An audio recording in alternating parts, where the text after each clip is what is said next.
Witam serdecznie, dziś pokażę przepis na kotlety schabowe zapiekane z pieczarkami i żółtym serem. Do ich przygotowania potrzebujemy 6 kotletów schabowych, naszą ulubioną przyprawę do wieprzowiny, 2 łyżeczki majeranku do mięsa plus 1 łyżeczkę do pieczarek, 1 łyżeczkę oregano, 1 łyżeczkę czosnku granulowanego, sól, pieprz do smaku, około 300 g pieczarek, 2 cebule, ekologiczną magę, ewentualnie naturalną wegetę, około 1 łyżki, 150 g żółtego sera, może być gouda, salami, ewentualnie cheddar.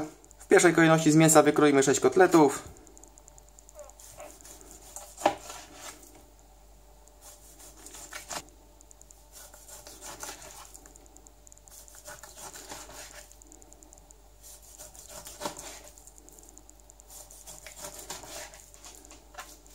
Lekko je rozbijemy przez folię.